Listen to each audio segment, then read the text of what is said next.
அன்றைக்கு 10 நாட்கள் பேச்சு தொடங்க வேண்டும் என்று சொன்னேன். நீங்கள் எல்லாம் கேட்டீர்கள். அப்போது கெடுவா என்னவா என்று கேட்டீர்கள். அப்போது நான் சொன்னேன், இது கெடுவல்ல, 10 நாட்களுக்குள் பேச்சு துவங்க வேண்டும். 1 மாதம் அல்லது 1.5 மாதம் எடுத்துக்கொள்ளலாம். யாரை சேர்த்துக்கொள்ளலாம் வேண்டாம் என்பது பொதுச் செயலாளர் முடிவு செய்யலாம் என்று தெளிவாக சொல்லப்பட்டிருக்கிறது. நீங்கள் என்னுடைய ஆடியோவை பார்த்தாலே தெரியும். ஆனால் செய்திகள் எப்படி வெளிப்பட்டது என்று சொன்னால் 10 நாள் கெடுபிடித்து விட்டார் என்ற செய்திகள் பரவலாக வந்திருக்கிறது. ஆனால் என்னை பொறுத்தவரையிலும் இந்த இயக்கம் ஒன்று சேர வேண்டும் என்ற நோக்கத்தோடு தான் அனைத்து இந்திய அண்ணா திராவிட முன்னேற்ற கழகத்திலே இருக்கிற தொண்டருடைய உணர்வுகளை தெரிந்து கொண்டு இந்த பணிகளை நாங்கள் ஆற்றினோம். அவர் பேட்டி கொடுக்கும்போது பார்த்தேன், கெடு விதிக்கலன்னு சொன்னார். செல்போனை கூட காலக்கெடு வைத்திருக்கிறேன். அப்படி நடக்கவில்லை என்று சொன்னால் இந்த மனநிலையை இருக்கின்றவர்கள ஒருங்கிணைத்து அதை வெற்றிகரமாக முடிப்பதற்கு நாங்கள் அனைவரும் முயற்சி. இது யார் போய் பேசுறா, யார் உண்மை பேசுறான்னு ஊடக நண்பர்களும் பத்திரிகை தெரிஞ்சுக்கணும். ஒவ்வொரு செயல்பாடும் கிட்டத்தட்ட 1 ஆண்டு காலமாக சரியில்லாமல் ஒரு சூழ்நிலை தான் பார்த்துட்டோம். அதெல்லாம் நாங்கள் அனுசரிச்சுட்டு தான் அந்த மோத்துவோம். இறுதியாக இன்றைக்கு கட்சி விரோத செயல் ஈடுபட்ட காரணத்தினால தான் இப்படிப்பட்ட சூழ்நிலை ஏற்பட்டது. இதை கே செங்கோட்டையன் அவர்கள் மீது ஒழுங்கு நடவடிக்கை எடுக்கப்பட்டுள்ளது.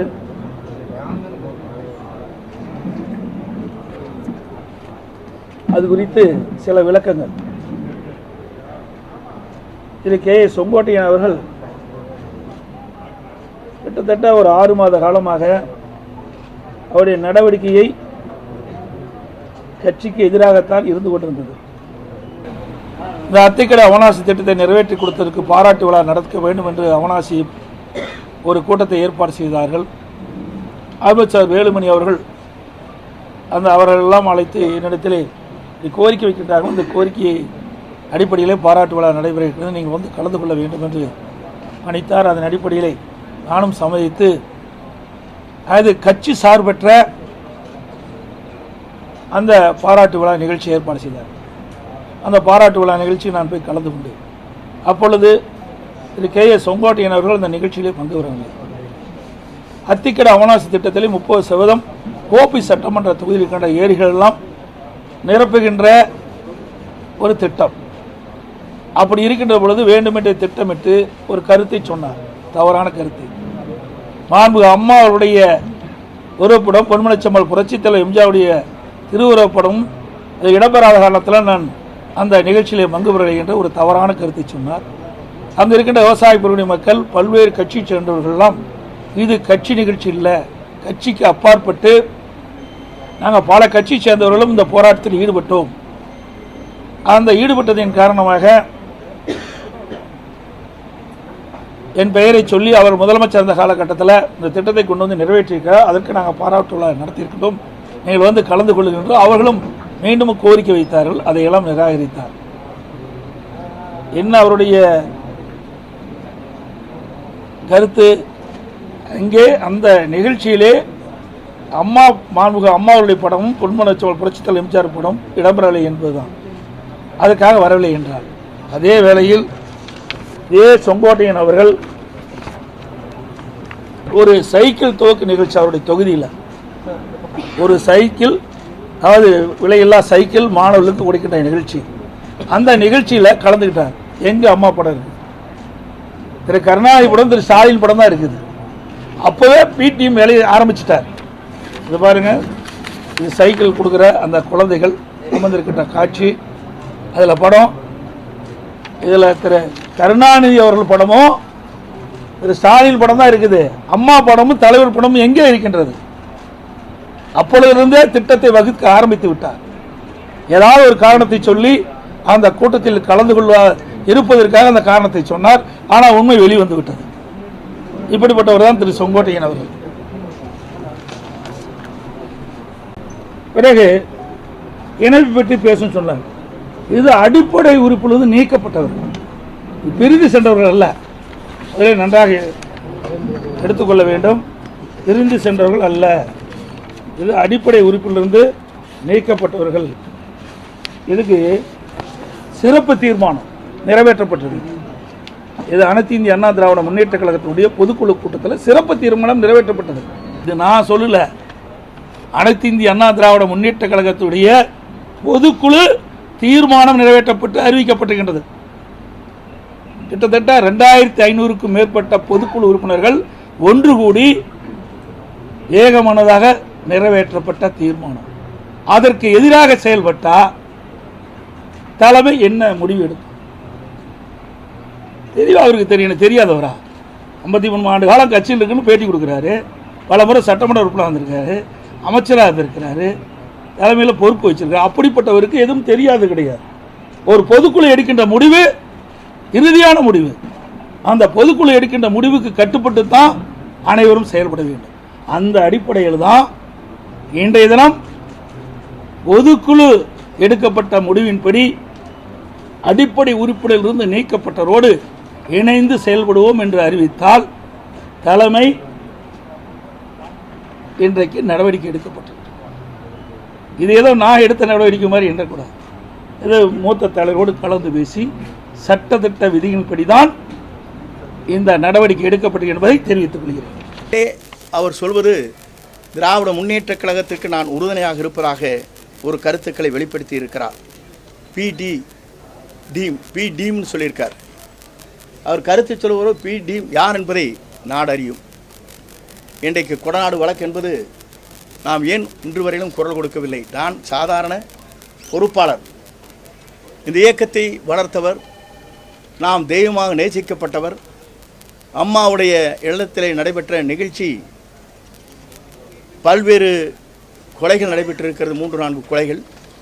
அப்படிப்பட்ட நிகழ்ச்சி இருக்கின்ற போது ஏன் திராவிட முன்னேற்ற கழகத்திற்கு குரல் கொடுக்கவில்லை என்பதுதான் என் தொண்டருடைய கருத்தாக இருக்கிறது என்பதை நான் இந்த நேரத்தில் தெரிவித்துக் கொள்கிறேன். ஆகவே என்னை பொறுத்தவரையிலும் நான் பி டீமிலே இல்லை, A1 அவர் இருக்கிறார். அதுதான் உண்மை. இன்று வரையிலும் அவர் மீது திராவிட முன்னேற்ற கழகம் என்ன செய்து கொண்டிருக்கிறது என்பது சட்டமன்றத்தில் எங்களுக்கு தெரியும். சட்டமன்ற வரலாற்றில் துணைத் தலைவராக OPS இருக்கின்ற போது அவரை நீக்க வேண்டும் என்று தீர்மானத்தை நிறைவேற்றி கொடுக்கின்ற போது முதலமைச்சரை எழுந்து இதற்கான கருத்துக்களை சட்டப்பேரவைத் தலைவர் விரைந்து எடுக்க வேண்டும் என்று சொன்னவுடன் 10 நிமிடத்தில் சட்டப்பேரவைத் தலைவர் அவர்கள் அதை அறிவித்தார் என்பதும் நாடறியும். ஆனால் அதற்கு முன்னாலே எத்தனையோ கடிதங்கள் கொடுக்கின்ற போது அந்த கடிதத்திற்கு முதலமைச்சர் ஒப்புதல் இல்லாமல் அந்த கருத்துக்கள் வெளிப்படுத்த முடியவில்லை என்பது அன்றைக்கு சட்டமன்ற பதிவேட்டில் இன்றைக்கும் இடம்பெற்றிருக்கிறது என்பதை மறந்துவிடக்கூடாது. அவன் A1 அவர் இருக்கிறார், பி டீமாக நாங்கள் இல்லை, A1 அவர் செயல்பட்டு கொண்டிருக்கிறார் என்பதை நான் பதிவு செய்ய விரும்புகிறேன். இன்றைக்கு உடனாடு பற்றி பேட்டி கொடுத்துருக்கிறேன். அனைத்து இந்திய அண்ணா திராவிட முன்னேற்ற கழகம் இருக்கும்போது சட்ட நீதியாக நடவடிக்கை எடுத்திருக்கிறேன்.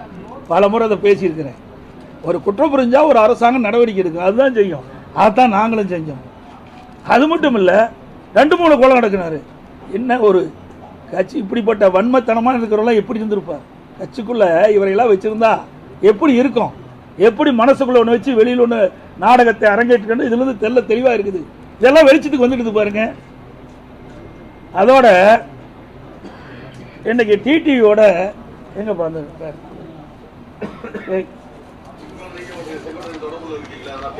தொடர்பு என்ன? அவருக்கு அவரோட அடிக்கடி பேசுறீங்க. பாருங்க, டிடியோட அடிக்கடி பேசிட்டு இருக்காரு. ஆமா, எனக்கு அதை பத்தி தெரியாது. அது அதிமுக, நான் அம்மா மக்கள் முன்னேற்ற கழகம். நீங்க அதை பத்தி கேட்ட அனுபவம். அம்மா அவர்கள் தொண்டர்கள் அனைவரையும் ஒன்றிணைக்கின்ற முயற்சியாக இன்றைக்கு அண்ணன் செங்கோட்டையன் அவர்களும் அண்ணன் OPS அவர்களும் எங்களோடு கரம் கோர்த்து தேர்தலில் நாங்கள் எங்கள் பணியை ஆற்ற இருக்கிறோம். அடுத்து இப்படி அதிமுக தலைமைக்கு விரோதமாக செயல்பட்டால் நாங்கள் தலைமை கழகம் வேடிக்கை பார்த்து கொண்டிருக்கார். இவரெல்லாம் நீக்கப்பட்டவர்கள்.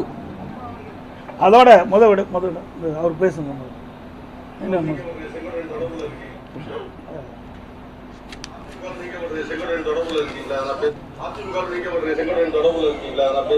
தொடர்பு என்ன? அவர் மூத்த அம்மாவுடைய மூத்த தொண்டர். அவரோட நான் அடிக்கடி பேசுவேன். இன்னைக்கு நான் வரப்போ கூட ஏதோ எனக்கு போன்ல பேசுறாரு. பார்த்தீங்களா? இப்படிப்பட்டவர்களை எப்படி இந்த இயக்க விசுவாசமா இருக்குன்னு சொல்ல முடியும்? ஒரு துராக செயலாம் இப்படி இருக்குது. ஓபிஎஸ் பேசுகிறார். என்ன அவர் நம்பிக்கை கோரும் தீர்மானம் வந்தது. அம்மா மறைவுக்கு பிறகு அதை நம்பிக்கை கோரின முதலமைச்சராக தேர்ந்தெடுக்கப்பட்ட பிறகு சட்டமன்றத்தில் பெரும்பான்மை நிரூபிக்கணும். அப்போ வந்தபோது எதிர்த்து ஓட்டு போட்டவங்க ஓபிஎஸ். இவராக விசுவாசமாக இருக்கிறார். சிந்திச்சு பாருங்க, இவர்களாம் யார்? இந்த இயக்கத்துக்கு துரோகம் விளைக்கின்றவர்கள். இதெல்லாம் வெட்ட வெளிச்சத்துக்கு வந்துட்டது. அதோட பிறகு எங்களோட இணைன்னு சொன்னாங்க. எல்லா கழக நிர்வாகிகளும் இந்த கருத்தை சொன்னாங்க. சரி, இணைந்து செயல்படலாம் என்று நாங்கள் இணைந்து செயல்பட்டோம். ஒருங்கிணைப்பாளர் பொறுப்பே கொடுத்தோம். அப்படிப்பட்ட நிலையிலையும் உண்மையாக செய்யலை. அதுக்கு மாறாக செயல்பட்டார். பிறகு அதிமுகவுடைய தலைமை கட்சி அலுவலகம் ராயப்பட்டது. அங்கே பல ஆட்களோட அழைச்சிட்டு போய் அந்த கட்சி அலுவலகத்தை அடித்து நொறுக்கினார். எல்லா தொலைக்காட்சியிலையும் வந்துருக்கு. இன்றைக்கி வழக்கு பதிவு செய்யப்பட்டு இன்றைக்கு வழக்கு இருக்குது. இப்படிப்பட்டவர்கள் இப்படி இந்த இயக்கத்துக்கு உண்மையாக இருப்பாங்க. ஒரு கட்சியிலிருந்து பிரச்சனை வந்தால் ரைட்டு. அம்மா இருக்குன்னு போல பிரச்சனை வந்தது. ஆனால் அம்மா வெளியெல்லாம் மறியல் செஞ்சாங்க, போய் உடைக்கலை. ஆக இவர்கள் தனக்கு பதவி இல்லை என்றால் எந்த நிலைக்கும் போவார் என்பது இதிலிருந்து வெட்ட வெளிச்சமாகிறது. துரோகம் என்று சொன்னாலே அதற்கு நோபல் பரிசு கொடுக்க வேண்டிய அவர்தான் என்பதை நான் இந்த நேரத்திலே வலியுறுத்தி விரும்புகிறேன். ஏனென்று சொன்னால் அவர் அடிக்கடி சொல்வார், திமுகவை பற்றி பொய் சொல்வதே நோபல் பரிசு கொடுக்கலாம் என்று சொல்வார். எல்லோரையும் துரோகம் செய்கின்ற நோபல் பரிசு யாருக்கு கொடுக்க வேண்டும் சொன்னால் மாண்பு எடப்பாடி பழனிசாமிக்கு தான் கொடுக்க முடியுமே தவிர யாருக்கும் கொடுக்க இயலாது தமிழ்நாட்டை பொறுத்தவர்கள் என்பதை நான் இந்த நேரத்திலே வலியுறுத்தி என் உரையை நிறைவு செய்கிறேன். மகிழ்ச்சி தான். ஆனால் நான் தேர்தலில் போட்டியிட மாட்டேன் என்று உறுதியாக சொல்லியிருந்தேன்.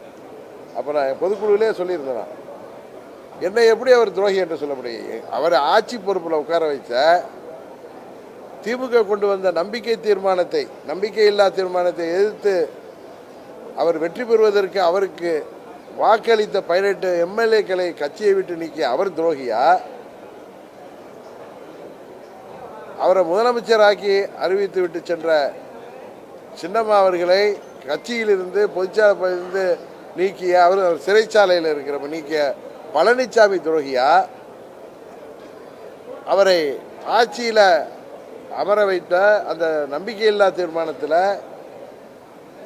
எப்படியெல்லாம் அவரை யாரும் ஏற்றுக்கொள்ளாத நேரத்தில் அதை ஏற்றுக்கொள்ள வைத்து சின்னம்மா அவர்கள் அறிவித்து சென்று விட்டார்கள்.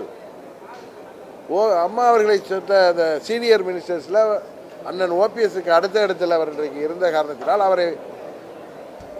அவர் அறிவித்திருக்கிறார். அதை நீங்கள் எல்லாம் ஏற்றுக்கொள்ள வேண்டும் என்று அவர்களிடம் பேசி அன்றைக்கு செம்மலை போன்றவர்கள்லாம் வெளியிலே ஓடி போயிட்டாங்க. இவர் ஏற்றுக்க முடியாதுன்னு உங்களுக்கு தெரியும். அதுபோல் சில சட்டமன்ற உறுப்பினர்கள் காய்கறி வண்டியிலலாம் ஏறி போத்தாங்க. வேற ஒன்றும் காரணம் இல்லை. பழனிசாமியை எப்படி நாங்கள் முதல்வராக ஏற்றுக்கொள்ள முடியும் என்று அதையெல்லாம் தடுத்து நிறுத்தி அன்றைக்கு 122 பேர் அவருக்கு ஆதரவாக வாக்களிக்க காரணமாக இருந்த என்னை அந்த 18 சட்டமன்ற உறுப்பினர்கள் நீக்கிய பழனிசாமி துரோகியா, நாங்கள் துரோகிகளா? அம்மாவின் பாதையிலிருந்து விலகிச் செல்கிறார். அதனால தான் அம்மா மக்கள் முன்னேற்ற கழகத்தை நாங்கள் தொடங்கினோம். இன்றைக்கி உண்மைதானே? புரட்சி தலைவர் ஆரம்பித்த அந்த இயக்கம் அதன் அடிப்படை விதியே சட்டத்திட்டங்களையே மாற்றிவிட்டு தான் மாத்திரம் பொதுச்செயலாளராக இருக்க வேண்டும் என்பதற்காக விதிகளையே மாற்றி அமைத்து கொண்டு ஒரு ஹிட்லர் போன்ற மனோபாவத்தோடு செயல்படுகின்ற பழனிசாமிக்கு துரோகத்தை பற்றி பேசுவதற்கு கூட தகுதி இல்லாத பழனிசாமி அண்ணன் செங்கோட்டையனை நீக்குவதற்கு அவருக்கு தகுதியே இல்லை. அண்ணன் செங்கோட்டையன் அவர்கள் சொன்னது போல துரோகத்திற்கு நோபல் பரிசு கொடுக்கணும்னா அது பழனிசாமிக்கு தான் கொடுக்க முடியும். அந்த தகுதி அரசியல் ரீதியாக உலக அளவில் அந்த துரோகத்திற்கு நோபல் பரிசு பெறக்கூடிய தகுதி அண்ணன் நம்ம பழனிசாமிக்கு தான் இருக்கிறது என்பது தான் உண்மை. இது தமிழ்நாட்டு மக்கள், அது குறிப்பாக அரசியலை எல்லாம் தாண்டி பசும்பன் தேவரையா அவர்கள் ஒரு மகானாக பார்க்கப்படுகின்ற இடம். அங்கே எல்லோரும் ஜாதி மதங்க பேதமின்றி கட்சி வித்தியாசமின்றி வந்து செல்கின்ற இடம். உங்களுக்கு அந்த 3 நாட்களும் அங்கே திருவிழாவாக இருக்கும். அங்கே வராத அரசியல் கட்சியே இருக்காது. அப்பேற்பட்ட இடத்துல அண்ணன் செங்கோட்டையன் வந்து சென்றவரை நீக்கி இருப்பதற்கு உறுதியாக இந்த தேர்தலில் தென் தமிழ்நாட்டு மக்கள் அவர்களெல்லாம் பெரிதும் மதித்து போற்றி வணங்கக்கூடிய சாதி மதங்களுக்கு அப்பாற்பட்ட தலைவராக ஒரு மகானாக விளங்கக்கூடிய பசும்பொன் தேவரையா அவர்கள் நினைவிடத்திற்கு வந்து சென்று அவருக்கு அஞ்சலி செலுத்திவிட்டு சென்ற குங்கு நாட்டு தங்கம் எங்கள் அண்ணன் KS அவர்களை தகுதியில்லாத பழனிசாமி அவரை கட்சியிலிருந்து நீக்குவதற்கே தகுதியில்லாதவர் செய்திருக்கிறார். இதை தென் தமிழ்நாட்டு மக்கள் அது அவர்களுக்கு ஏற்பட்ட ஒரு அவமானமாக உறுதியாக கருதுவார்கள். நான் அன்றைக்கே சொன்னேன், இங்கே ஒரு விருந்தாளியாக வந்திருக்கிறார். நீங்கள் உங்கள் பத்திரிகையாளர் சந்திப்பிலே பசும்பொண்ணுக்கு அவர் விருந்தாளியாக வந்திருக்கிறார்னு தான் நான் சொன்னேன். அவரை இவர் கட்சியை விட்டு நீக்கி அவரை வருத்தப்பட செய்திருக்கார். இதற்கு உறுதியாக இந்த தேர்தலில் எப்படி 21 தேர்தலில் பழனிசாமி ஆட்சி பொறுப்புக்கு வரவிடாமல் அவர் செய்த அரசியல் தவறுகளால் பொலிட்டிக்கல் பிளண்டர்னால ஆட்சிக்கு வரவிடாமல் செய்த அவருடைய அரசியல் தவறால் பாதிக்கப்பட்ட 104 சமுதாயத்தைச் சேர்ந்த மக்கள் அவரை அன்றைக்கு தோற்கடித்தார்களா, அதை விட மோசமான தோல்வியை அவர் தென் தமிழ்நாட்டில் சந்திக்கப் போகிறார். காரணம், செங்கோட்டையன் போன்ற மூத்த நிர்வாகி துரோகி என்று சொல்லி அவரை கட்சியை விட்டு நீக்கிற தகுதியே இல்லாத பழனிசாமி, அதிமுகங்கிற கட்சியே இன்றைக்கு அழித்துவிட்டு எடப்பாடி திமுக நடத்தி கொண்டிருக்கிற பழனிசாமிக்கு எந்தவித தகுதியும் இல்லை என்பதுதான் அனைவரின் கருத்தும்.